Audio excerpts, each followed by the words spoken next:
to the PHNX Coyotes podcast, brought to you by the one and only DraftKings Sportsbook app, America's top-rated sportsbook app. Don't forget to hit that like button, subscribe wherever you get your podcasts, and leave us a 5-star review. I'm Leah Merrill here with Craig Morgan and Steve Peters, and we are very excited to be joined today by a now returning guest of the program. Friend of the show. Friend of the program, another Craig Button. Welcome to the PHNX Coyotes podcast. Thanks so much for joining us. Oh, it's my pleasure to join you. But to watch the state of relaxation that the three of you are in, I'm jealous. The only thing that I would be more jealous of is if you were doing it by the pool or something. True, we should do that. All right, yeah. Next time you're on, Craig, we'll arrange that. There we go.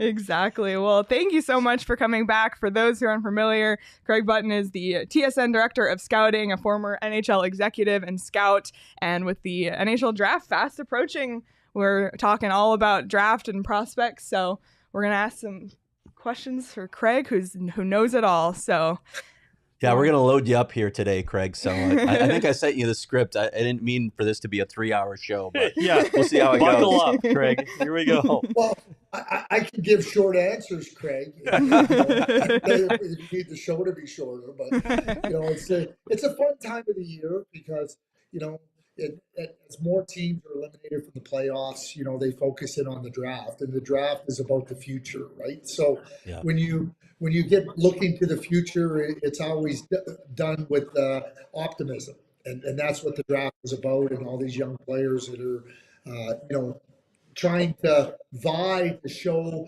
that they're the player that a team wants. It's a lot of fun to watch it not only play out over the course of the year, but to see how it plays out on draft days.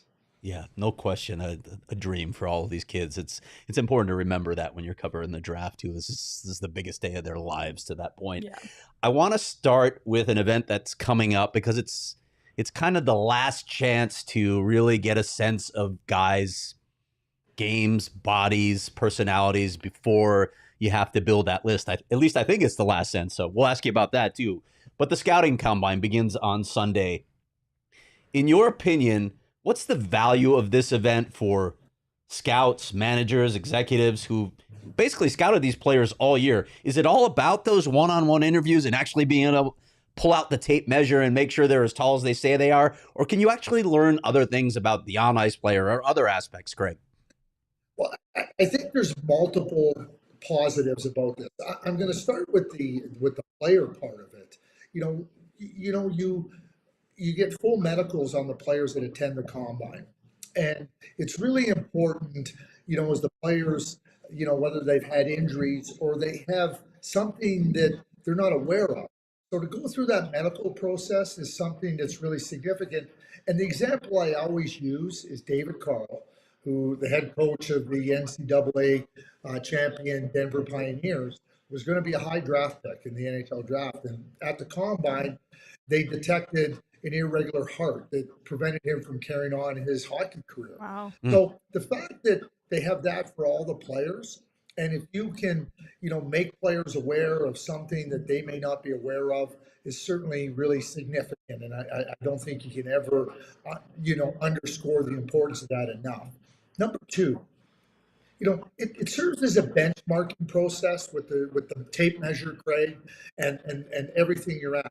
NHL teams now are their physiology departments are coming in. They're looking at what can be developed physiologically. A big part of the NHL draft is projection. So what you want to do is give yourself more opportunity to project accurately. Yeah, it's never going to be an exact science, but bringing more science into it, gives the NHL teams a little greater confidence, because it's one thing to say, I think his skating can improve more than this player, but now the physiology might say this player has a better chance to improve his skating than that player. So I think that through a confidence level of who you're going to select, it helps. Now we go to the teams, and you have your whole group together. So, and you have an opportunity to spend time talking, refining your list, moving your teams aren't moving their list in any significant way based on the combine. What they're doing is trying to get comfortable with the grouping of players that they're considering at the points in the draft where those players may fit in. So the opportunity to meet with a lot of players, I mean that's beneficial, but the teams know where they're picking and they have their group kind of identified. So they zero in a little bit more with that group of players during the interviews. Like a team picking 7, okay, let's just say they want to meet with Shane Wright. There's no chance of getting 7. But the group of players that they might be looking at 7 might be 3 or 4 guys. Now they can say, well, we're going to ask different questions. We're going to be a little bit more pointed, or we're going to ask about something about, the player that they'd like him to talk about, whether it be his game or something that they have a concern about and hear what he has to say about it. I think that's where they zero in. And then after that, it builds from, who do we want to spend more time with? Because you can't go and test the players after the combine, but you can go and meet with the players. And I think that, you get that opportunity now after meeting them briefly to zero in again on that group and say, okay, we want to spend more time here with this player to give ourselves the confidence and everything that goes. But one of the things about the combine that I find interesting, and you look at the NFL combine, where it's very extensive on the field of play that they're actually performing their sport in, where hockey, you don't get these kids out on the ice. You're getting them in gym setting and more one-on-one psychological stuff. Do you ever see this evolving where we're looking at players on the ice, that we're doing on-ice testing for this part of the draft preparation? Steve, what I say is that I know that's been discussed. You have a lot of players coming from different areas. What you can do the on-ice skating speed, right? But the physiology will tell you that if you evaluate their speed and running, the power, explosiveness, you can understand where there's an opportunity to develop, the areas that they're skating. The speed on the ice is one thing, but you got to keep in mind we're dealing with 17 and 18-year-old players. That speed has to be so much better. The NFL, because you're looking at a combine where you're bringing the players right into your lineup, like a few months after the NFL draft, it's very different. Like they're way more physically developed. The speed that they have at that point in time is very different than these players being measured for their speed. So, would it be a benefit? I think it definitely would, and that's why there's conversations. I think we have to ask ourselves, like, how much is the value in that? And again, some players haven't played, some players have. Some players are coming off of just finishing. Some players are a few months from playing.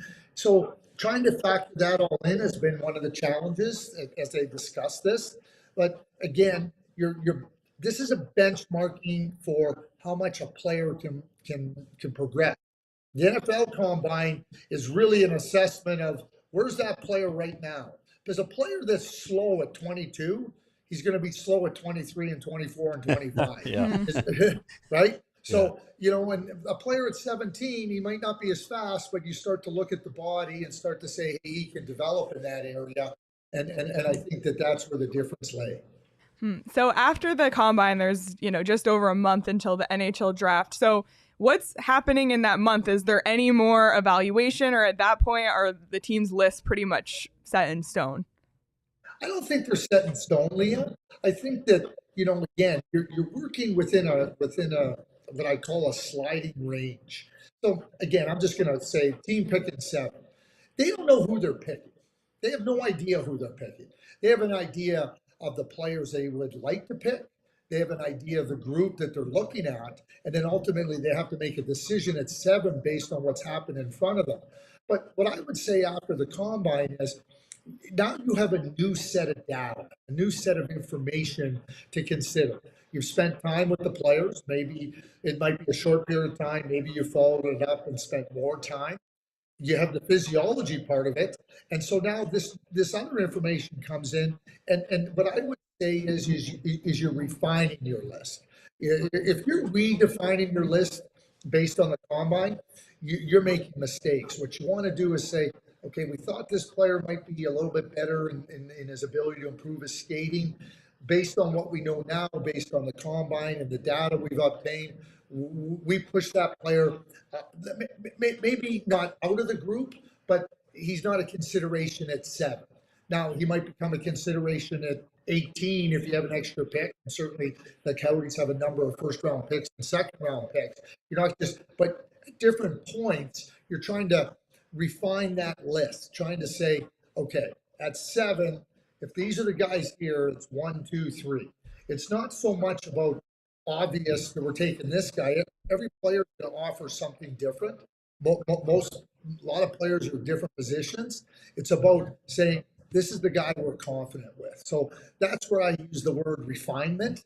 But you have a new set of data and a new set of information to work on that list.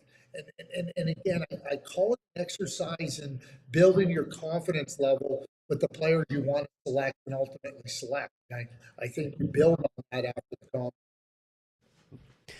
Craig, the World Championship is going on right now. We've reached the final 8 teams. I'm guessing you've been watching as much as you possibly can. Has it impacted your opinion of players either positively or negatively? Is there someone that's risen in your eyes or fallen in your eyes based on their performance at this tournament so far? Well, what I would say is it reaffirms. Let's go back to the 2016 draft. And Austin Matthews and Patrick Laine both played in the World Championships that year. And Patrick Laine was fantastic. But he'd been fantastic the whole season. And, coming out of that World Championships, all of a sudden the conversation started to, involve, well, maybe Patrick Laine is the best player in this draft. Well, I don't think there was any time before the World Championships that you didn't consider Patrick Laine as a top player. But just because a player has a great World Championships or a great event, wherever it is, I think you got to be looking at it over a period of time. You watch Jiri Kulich. Yeah, he's a really good player. And I think that you're always trying to evaluate. Okay, how does he fit with this player? What's his projection? How does it translate to the NHL? And I think that all he continues to do is show you that he's a player that's going to be a really good NHL player.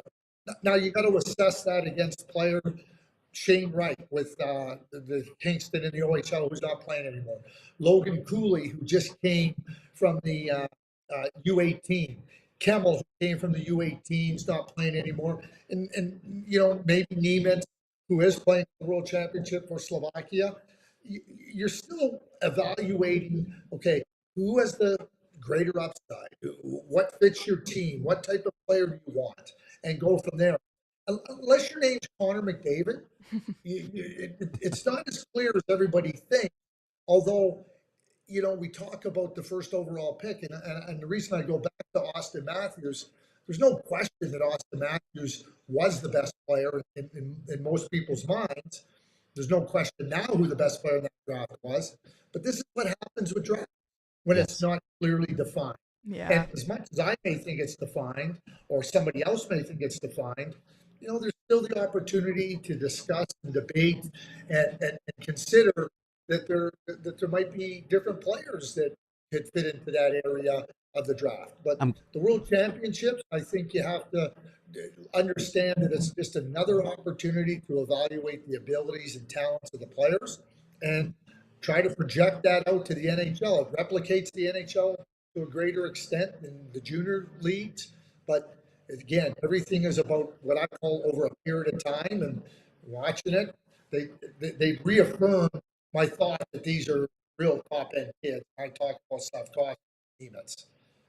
I'm glad you brought up that point a bit ago about differing opinions of the number 1 pick, unless it's obvious, like someone like Connor McDavid, because one of the things that I've seen as a media member covering the draft over so many years is we get to this point in the year, and I think some analysts or media members start trying to convince themselves that the number 1 pick isn't going to be the guy that we've said it's going to be all year. I've seen this recent narrative that Shane Wright is dropping. I've had some people suggest to me they don't even think he's going to go in the top 2 now. I wanted to ask you about that. Is that real, or is that just a media-driven thing, or one of these crazy things that happen so close to the draft that may not be grounded in reality?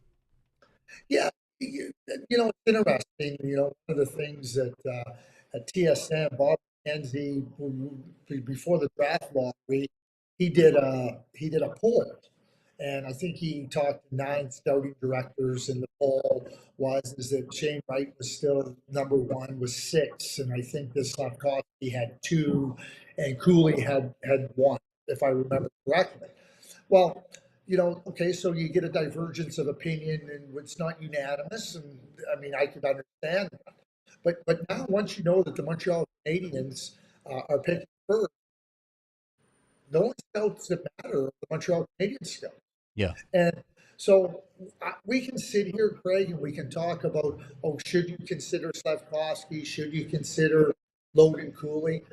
I don't think there's anything wrong with the conversation, but when we start to evaluate and say that, like, because Slavkovsky's having a good world championship now, he's the better player to go first, I'm just picking him out.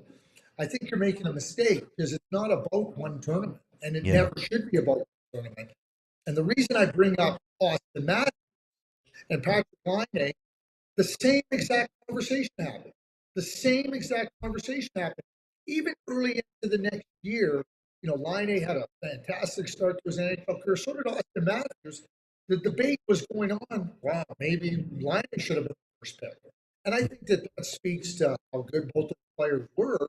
Ultimately, there's only one team that gets to select in any particular slot, whether it's 1 or 2 or 3, and they're the only ones that matter. And I can guarantee you, I say this to Bob McKenzie, how many of those scouts, and he doesn't answer me, but I would like to know how many of those scouts are picking in the top 5. Because any scout offering an opinion that's not picking in the top 5, I throw it. Doesn't matter. Doesn't matter. Yeah, it's a good point. I want to ask you about Logan Cooley. Right now, he's listed by Central Scouting at 5'10". He told Craig that he's 5'11", but regardless, under 6 feet. Is his size a concern at all, especially if he does go with the Coyotes? To be hit the Coyotes' number 1 center, is his size a concern at all? It's funny, Leah, I don't know if you've ever heard me use the line, I don't scout with a tape measure. When I watch Logan Cooley play, I never go and go, geez, he's 5'10". Oh boy, is that height going to be a problem? I see this fantastic skater, fantastic imagination and creativity, great hand. I think he's got 360-degree awareness. He makes everybody around him better. He's a competitor. And I never leave a game going, he's only 5'10". Everything being equal, you're going to take the bigger player over the smaller. That's just everything being equal. Here's the challenge. Rarely is everything equal. So you better get down to the skill. And you consider, okay, what does it mean? But when I watch them play, and the game now is not about trying to, bull your way, like through hooking and clutching and grabbing, where size, what was a factor? It's about being quick and fast and operating in small pace, because nobody can hold you up. And so for me, when I watch Logan Cooley, I see a top-notch player, and quite frankly, I see him as a clear-cut number 1 center. Awesome. Yeah, and that's good. And that, I know what the Coyotes fans want to hear, because they're picking at 3. I've seen your most recent list, and let's say your top 4 players right now are all forwards. Can you give us a little insight into Craig Button's top 3, so Coyotes fans can go, good grief, we might get one of these 3 players? Can you give us an insight into your top 3 today? Well, my top 3 are, and you know what, top 3, like I would say it's probably top 4, and depending on what you want. So to me, Shane Wright is the best player, and I've said this often. He reminds me so much of Patrice Bergeron. And I asked the question, I did my own poll, Steve. Yeah. I asked the poll, I said, who doesn't want Patrice Bergeron? Put up their hand. Nobody's hand went out. Yeah. And so when I see, like, I know what type of player he is. He's not this Nathan McKinnon or Connor McDavid type. But Patrice Bergeron going to the Hall of Fame. Ray Ferraro, I was laughing last night when he was talking about Sebastian Aho during the Ranger-Carolina game. And Sebastian Aho hasn't had, I don't know if he got a point last night on the goal, but he hadn't had a point on the road in the playoffs.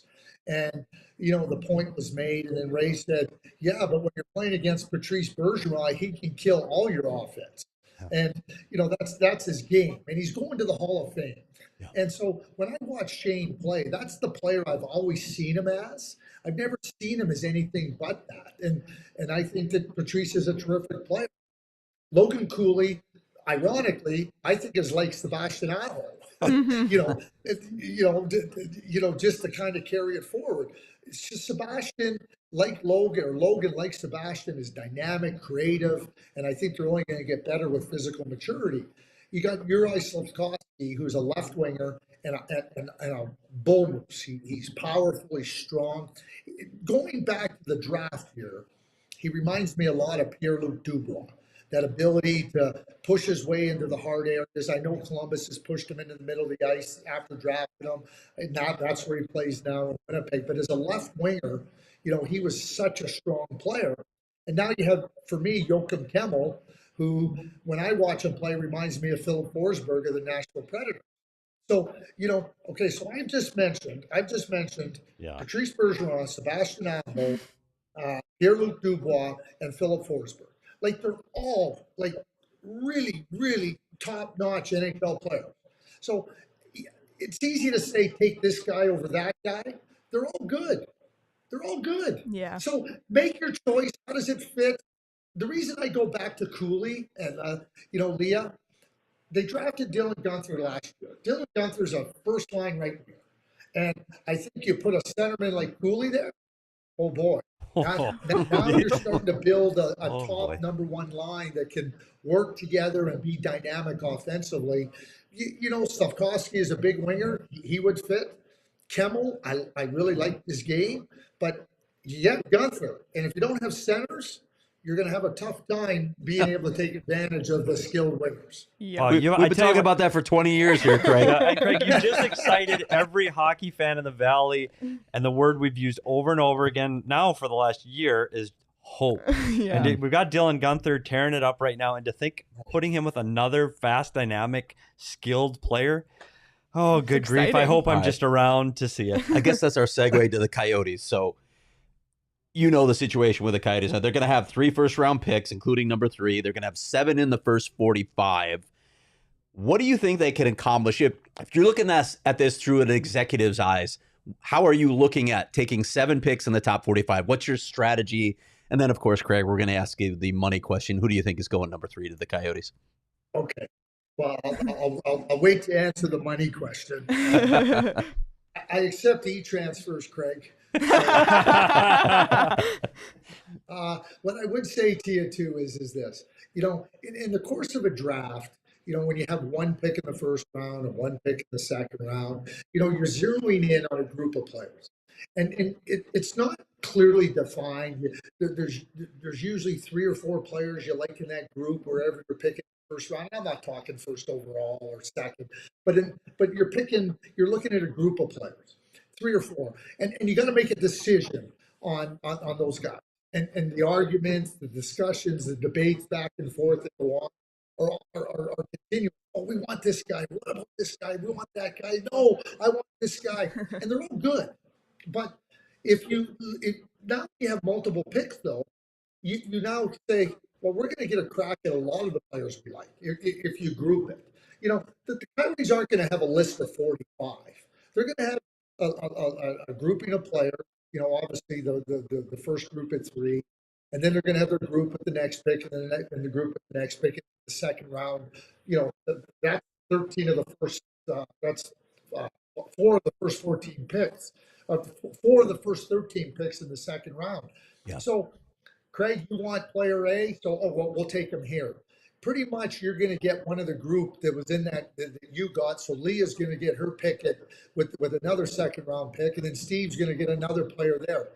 Honestly, as Bill Armstrong, who's worked in scouting, it's a manager and scout's dream not to have all these, because everybody can get everything.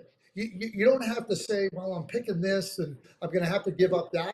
You can essentially leave with just about everything you want. Now, it doesn't mean you're going to get exactly the players, but the group of players you're looking at, you're going to be able to get. And, and that becomes guaranteed. You'll hear it because you hear it every draft. They're going to draft somebody at whatever and with their second pick in the second round, and they're going to say, well, that's a guy we have rated in our top 20. Right. That's just the way it goes. And that's why lists are so different and interesting. And that's why you get that comment, because of the way they rate players. So I think for the Arizona Coyotes, and this is more for Steve, like I know he's hopeful to see the future play out sooner rather than later. I think they're in a good place. I think the Coyotes are in a good place. And this draft is going to give them an opportunity to keep building it up. And when you get the different types of players you're going to look at different points of the draft, to me, it should be an exciting time for not only the Coyotes organization, but for the fan base, because these are opportunities that don't come along very often. And obviously, you got to make good on them. But I think that you're not being realistic if you think all 7 are going to play and contribute. But at the very least, they should get 5 players of varying contributions out of those first 45 picks, in my view. That's so great to hear. Yeah. And don't forget about that second question. Who do you think the Coyotes are going to take third overall in your estimation? Have you received the transfer? Has the transfer gone through? Logan Cooley. And I'll tell you what, I think Shane Wright, the centerman, going to Montreal, sitting behind Suzuki. I look at the New Jersey Devils. They have Jack Hughes and Nico Hischier up the middle of the ice. Why are you going to add Logan Cooley? As good as he is, why are you going to add him behind those 2 guys? You have those 2 guys signed long-term. They drafted Alexander Holtz a couple of years. They got Dawson Mercer. They got Jesper Bratt, who's a smaller player. To me, Jiri Slavkovsky absolutely fits what you're looking for in a type of player. And I don't think you can look at the NHL draft as best fit. It's just that in that group of players, what they're trying to build out, watching him play at a higher level, closer to the NHL, I think for what they're trying to do, a left winger with that type of size and power that can go around those 2 really good centermen, Hischier and Hughes, I think it sets them up really nicely, which allows Logan Cooley to sit there at 3 for the Coyotes. And again, I just went through Kemmel, and I just think you drafted Gunther last year. You don't get the center. You know what? You're not maximizing Gunther, and I think that's where Logan Cooley fits in. Leah, the other part of this too that I would add is that with the other picks, there's other wingers, deeper into the draft that they can take. There's other defensemen that they can take at other points after 3 with the other 6 picks, which to me puts them in the position to really take that top-notch centerman that Logan Cooley is, in my opinion. All right, we're going to finish up here with Petey's going to throw a bunch of names at you, Staccato. You don't have to go super detailed on these, but give us your thoughts. Petey's got it all lined up here. Yeah, but we want to talk centerman because we've been talking about centerman all along, and we talked about Logan Cooley. I'm going to throw a few other centerman names that have been rumored towards the top of the draft, and some may fall to 30 or 32, but we're going to start in Winnipeg with Matthew Savoie. Can you tell us a little bit more about his game? He's a really skilled centerman. I don't think he's going to be a center in the NHL. I think he's going to have to be a winger. I think his speed is best utilized on the wing.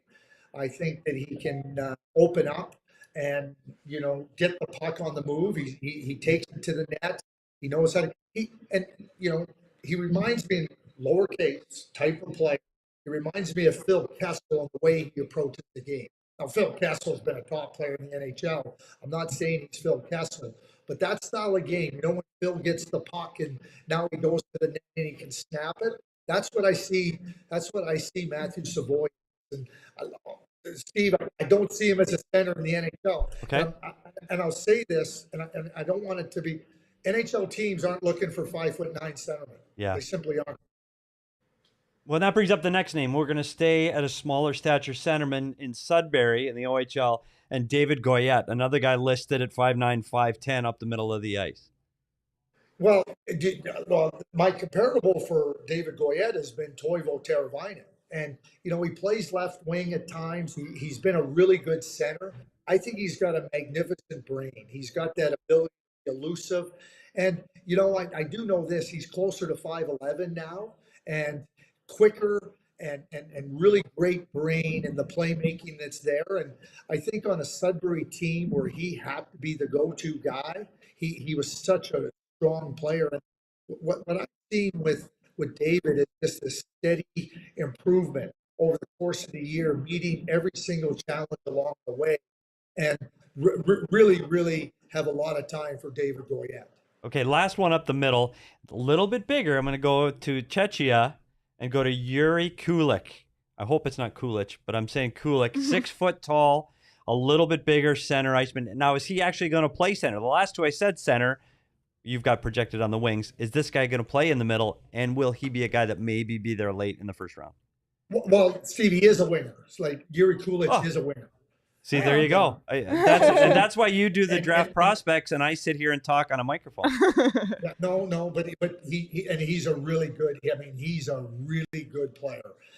Smart, shoots the puck, can play in a lot of different areas of your team. You start looking at left wingers like him, so I start to think about the building out of a team. And with these 7 picks, you have gone through. Let's say they go Cooley at 3.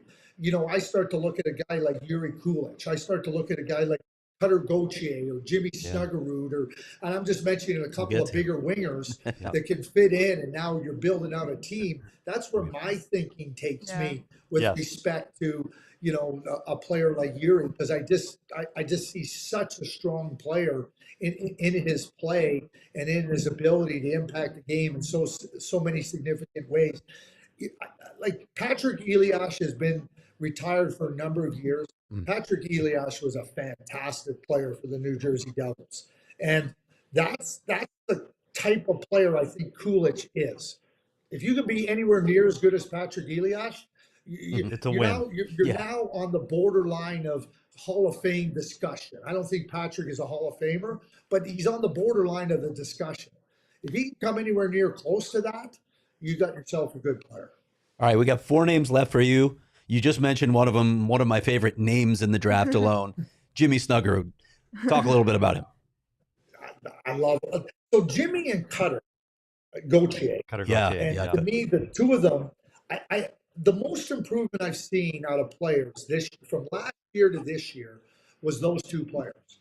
You know, at the U17 program with the National Team Development Program, I was really so impressed at their improvements from last year to this year.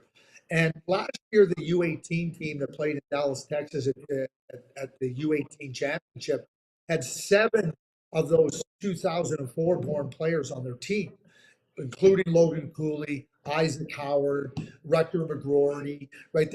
They all played on that team. And Cutter Gauthier and Jimmy Snuggerud didn't, because they weren't capable last year. But to watch them play this year and to see how much they've improved, just a massive impression that they left, not just on me, but on so many others. Jimmy can shoot the puck. He can make plays. He's hard on the puck. He's got size. He drives the net. Smart. And you know what? Like I'll be straightforward with you. In my view, if Cutter Gauthier and Jimmy Snuggerud aren't top 10 picks, then I'll be shocked. Okay. I just see them as prototypical, really good top NHL wingers. That's how good I think they are. That's more excitement. I like to see I'm an American, so I like to see American kids get that kind of love. So that's fantastic. We'll talk about Craig, that. I'll tell you this: the National Team Development Program, they could have 7 first rounders on that team. Wow. Like it's an impressive group of players. So you're going to get a lot of opportunity to cheer for the selection of the players from that team, and deservedly so. I mean, you know, you look at Ryan Chesley, you look at Isaac Howard, look at Frankie Nazar. I mentioned Rutger McGrory. These are all really, really good players. All right, I'm going to throw one more name at you and leave the two hardest names to pronounce for somebody else. Let's talk about Danila Yurov in the KHL. Your thoughts? I think he's a terrific, well-rounded player. And, I compare him to former Coyote Marian Hossa. Former Coyote. Ouch. Legend. Coyote legend. Coyote legend. Yeah. On a line with Datsuk, wasn't he? Yep. Obviously Marian's a Hall of Famer, right? But to me, what I'm describing with Yurov is that complete all-around game. He can kill penalties. He can play a power game. He can play a skill game. On the power play, he can make plays. He can score goals. He can play a fast game. He can play a detailed game. The interesting thing with Yurov now is there's no question in my mind how good he is. The question now becomes, being from Russia, what does that mean? Where are teams at with respect to, their willingness to draft a Russian? I'll go back to the late 80s, early 90s when the Russians were beginning to get drafted. Fedorov went in the 4th round. Bure went in the 6th round. Danila Yurov's going to get drafted in the 1st round. Is he going to get drafted as high as maybe I think he should be or others think he should be? I don't know that. But I know wherever he gets drafted, somebody's going to get a really good player. And you come to a point in the draft. Think about Evgeny Kuznetsov, and George McPhee has told me this. They drafted him, I believe, at 25. There was a lot of things. He had a contract in the KHL. He was going to stay for 3 more years or whatever it was. And George just said, wait a second here. This guy's too skilled. He's too good. You know what? The bottom line is that when you look at a player like that with that type of ability, there comes a point in time when you just say, we have to take him. Well, I'm going to keep it in Russia, and this will be the last name because you've helped us out tremendously today, try to understand this draft. I'm going to go to a name that a year ago was very, very high on the list and had some major life-altering health issues. We're going to go to Ivan Miroshnichenko. And where does he stand on the draft board right now today? So obviously we go back to the combine, right? And the Russians aren't coming to the combine, but you're going to work with the agent to try to get as much medical information on Ivan as you possibly can. Because what I call him, Steve, is a hungry goal scorer. He's a player that gets inside the dots hard. He gets into that inner slot area, and he's got not only the determination and kind of that bulldog scoring attitude, he's got a real understanding of how to get open, when to get open, and he can score in multiple ways because it's not just driving the puck to the net. He can use a deft touch. He can use a real drive of a shot. He can beat you from 35 feet because he's got such a good shot, a good accurate shot. But his hunger, his drive to score is really significant. So him and Yurov fall into 2 different categories. Yurov, just because of where he is and what it means to draft a Russian player. There's a lot of different things outside of the on ice. Visas, how do you get a visa now? I don't know what the process is. I don't know what the U.S. government is looking at with respect to giving visas to Russia. I don't know. So those are things NHL teams are going to be looking at. But then you go to the next part with Miroshnichenko, and you're trying to understand the medical. But as a player, he's a really, really good player.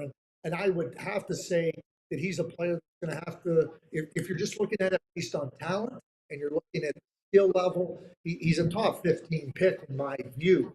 One of the things that's happened, and, we talk about last year. So last year, you're looking at a young player that had clearly demonstrated he had NHL potential. But as I just talked now about Jimmy Snuggerud and Cutter Gauthier and others, you watch them and you know that they're prospects. But you don't know how good they are at. And, that's why you watch over time and you try to consider, okay, other players might fall into the group. Miroshnichenko was really good, but we didn't know how good Snuggerud or Gauthier were going to be, and they're not the only ones. So you continue to watch, you continue to evaluate. but it doesn't, for me, diminish the type of player Ivan is. You just have to understand, what does the medical report tell you?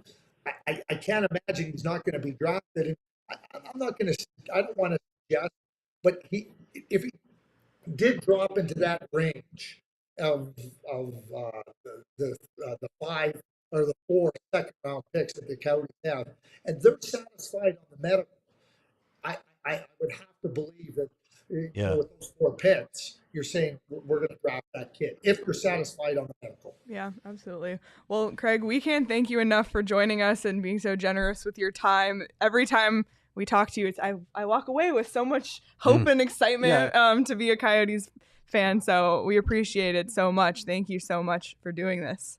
Yeah, my pleasure. Thanks for asking me to be part of it. I always enjoy the chats. And one thing too, and I think it's important to emphasize, is that when I talk about comparable types, I'm talking about the style of game a player plays. I'm not trying to say that somebody's going to be Bastrop or somebody's going to be Mary Costa or what. I'm just saying that's the type of game they play. If those players that I describe become anywhere near the players I say have similar type game, well, then those are just absolute home runs. And everybody's trying to hit a home run come the draft. And certainly, I'm just trying to give a glimpse of the type of game a player has with players that are in the NHL or players that have played in the NHL. I also want to say thank you too, because, and I apologize for butchering some of these names and their pronunciations, but in fairness, these players are yet to be household names, and they will be someday. And we'll look back at this show and they go, God, you mispronounced that guy's name? Like, you didn't even know him? And so we really, honestly, sincerely appreciate it, because we just don't have the skill level or knowledge or time to go through and learn about all of these people. So we're glad someone like yourself, Craig, does take the time. So we can't thank you enough for bringing Arizona hockey fans into the know on what's going to happen in this year's draft. Yeah. Happy to share that with you. And, I work with Gordon Miller, who does a fantastic job of play-by-play. And so I always get the tutorial on the pronunciation of the names. And one of the things that we really try to do is sometimes, Steve, I'll be honest with you, sometimes we might not be saying it totally accurately, but we just say, let's say it exactly the same. Yeah. So That's if we're wrong, at least we're both saying it wrong. That's exactly. Great. All right, Craig. All right, Craig. Well, the truth is the Cabana Boy is here with our lunch right now, so we have to go. We're off to the pool. But thank you so much for joining us today. Seriously, thank you so much. Thanks, Craig. My pleasure. Hey, listen, I have an idea. Next time I'm coming down to Phoenix, and we're going to do it right by poolside. Perfect. Absolutely. Let's do it. Drinks are on us if you do. All right. Bye, See you, Craig. Craig. Thank you. Craig. Thank you. Awesome. Thanks again to Craig Button for joining us. He does tremendous work. He's so dialed in to the prospect scene, and you can follow him on Twitter at Craig J. Button and follow all his work at TSN. He just is so knowledgeable. So yeah, that was fantastic. Amazing. But the big thing for me, the biggest takeaway from all of this time today, is underscore bold-faced hope for Coyotes fans. And that's, I know. June, June's fast around the corner. That's all we can hope for. We take clips from our show, and I just want to take the clip where he says, if you can get Gunther on a line with Logan Cooley, oh boy. Yeah. Like, we need to just clip that. You want to talk about hope? Didn't you just picture that in your mind right yes, now? as soon as he said it, I was like, okay, who's on the left side? It's almost fill teasing. up the top line. It's almost not fair. It's almost, and I hate to say this, it's how the hell are the Coyotes going to screw this up? No. Because you finally see something. Oh my God, that's like, it's Pasternak, it's Bergeron, it's Bergeron-Marchand, it's all these tandems, Kane and DeBrincat. That's how these teams are winning, with these tandems of great players. And we're this close as an Arizona hockey fan to having Cooley and Gunther. And a tandem that you can go, oh shit. Can you imagine 5, 6, 7 years from now, their third or fourth year together? Yeah. And that's, I know I'm jumping the gun. I get it. This is how you win cups, is you get 2 high draft picks that pan out, that play together, that grow together. I know, staying way over my skis here, but that's how you do it. Not saying that's what's going to happen here, but that's how other teams have won cups. Okay, Wheel of Fantasy moment. The year is 2025. Logan Cooley centers a line with Dylan Gunther and Clayton Keller. And the Coyotes are heavy favorites going into their home opener against the Vegas Golden Knights, who have completely fallen off the map. Oh, alas. Is that their second line? Because Austin Matthews is centering the first line. Wait, but where's Bedard in there? We need Bedard in there too. Bedard's in there. They decided to play him on the wing. Bedard's on the wing. We have no room up the middle of the ice anymore. Yeah, too deep up the middle. Too many centers, God forbid. Well, hopefully that will come true in the year 2025. But for now, in the year 2022, the Coyotes are not in the playoffs. And look at you teeing up the segue. Don't bet on it. Don't bet on it, but you can bet on the NBA playoffs and the NHL playoffs and anything else you want on the DraftKings Sportsbook app, including the Western Hockey League playoffs, which was our pick of the week last week. And Dylan Guenther's Edmonton Oil Kings continue to have success in the postseason. So if you want to bet on that or anything else, you can do so at the DraftKings Sportsbook app. And this week, new customers can bet $5 on any team to win and get $150 in free bets if they do. And right now, all customers, not just new customers, can place a same game parlay with 3 or more legs and get a free bet back up to $25 if one leg doesn't hit. So download the DraftKings Sportsbook app now. Use the promo code PHNX, bet $5 on any NBA team to win their game and get $150 in free bets if they do. That's 21 and over. Arizona only. Gambling problem? Call 1-800-NEXT-STEP. New customers only. Minimum $5 deposit. Eligibility restrictions apply. See DraftKings.com/sportsbook for more details. All right. Well, that was fun. And I guess this is where we said back the September, October, when we started this whole venture with PHNX, this is what we've been gearing up for this whole time. Part of the rebuild is the draft, and we wanted to make sure not just the three of us, but Coyote fans here in the desert got to know some of the names and some of the players that are going to be involved in the draft. I will say this. This is the most prepared I have been for a draft in my life. I know more names, and granted I mispronounced them, and I said a center was a wing. Okay, sorry. But I'm more prepared for this draft than any other draft in history. Yeah. I'm excited about it. I'm really excited about it. And I don't know, now we've had ever since the Coyotes have gotten the third pick, and we've had Corey Pronman and Craig Button on, both Corey and Craig said that they think Logan Cooley is going to be the Arizona Coyotes pick. It's exciting to think about. It's really exciting to think about. And if you haven't read Craig's story on GoPHNX.com, he talked to Logan Cooley, talked to some of his coaches as well. If you haven't had the chance to check that out, you should do so at GoPHNX.com. And Craig's monthly mailbag was posted today. Something to do with scorpions. Last month it was mourning doves. This month it was scorpions. I haven't had the chance to read it yet, but I will, because you got some great questions on Twitter and in the members only Discord. So if you want to have access to those stories and also access to the members only Discord, become a member today at gophnx.com and check out the PHNX locker as well. Some great stuff in there, shirts and hats and some other clothing items coming soon. Just saying. What? A little tease that I'll show you after the show. Oh, okay. Yeah. We're on a need to know basis. I know. Apparently, PD. So I know. Okay. That's all it is. It was probably on some kind of internet thing, and I don't know that. You gotta show me. Thing. Yeah. Piece of paper. No, I have. Fax it to me. It's a physical item. I Fax can it show to me. Oh, really? Yeah. All right. Oh. Any final notes from today? Save the rest for tomorrow. Yeah. Sure. Yeah. Sure. Yeah. We'll talk. We're doing it again tomorrow. Well, we're doing an we audio. do it every day, buddy.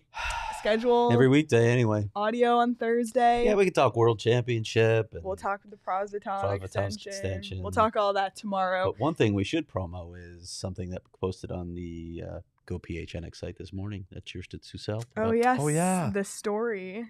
Part 3 of the story. Episode 3. It's the final part for now. Yeah, that's right. The final episode for now, because the story is not over. It is ever evolving. Episode 3 of the story, which is this first series, is the story of the Coyotes and wandering the desert is what it's called. And I can't think of a more appropriate name, because that is what this team has done and continues to do. So check that out. Subscribe to the story wherever you get your podcasts, and follow Cheerston on Twitter. It was an amazing, amazing story. I cannot wait to listen to part 3. Yeah, some really, really frank interviews on this last part of it with Glendale City Manager Kevin Phelps, with Julie Frassoni. Coyotes fans probably remember that name. There's some really good stuff on this episode. Give it a listen. Yep, absolutely. I'm excited. All right. Any final thoughts? I'm ready. I'm good. Let's All start right. prepping for tomorrow. Yep. Lunch is here. Yes. Lunch? Yes, we're going to go to the pool. Yeah, go to the Poolside. pool. Thank you all so much for watching. Be sure to like and subscribe and leave us a review wherever you get your podcast. Andrew's asking, has Craig been working out? working out? What? Why are you laughing? No, but first of all, Thank you, how the hell Andrew. could you tell from that view? Like, what, really? I think he's looking at my pipes, Petey. Craig's been working out. Oh, Fighting Lord. with Sean for the most fit in the office. Yeah, except for this hip. As Exactly. soon as I get the hip replacement, buddy, wait till you see me chase you down. We'll have to do some competitions in the summer. Oh, after that. good. Thank you so much for watching, everyone. Audio episode tomorrow. We'll be back live on the PHNX Sports YouTube channel Friday at 11 a.m. We're getting close to me having to eat fake maple syrup. Let's see. We are still 30 followers away. Uh-oh. You got to do something about that. We need to make that happen by next week. We need to know that that's in the bank. Yes. Because, unlike other members of this show, I trust that you'll pay your debt. I know. Petey I got an idea. We're going to talk about it after show. I got to say something Okay. about the dance. Well, follow us on Twitter. We're 30 away at PHNX_Coyotes. Everyone, thank you so much for watching, and we'll see you tomorrow.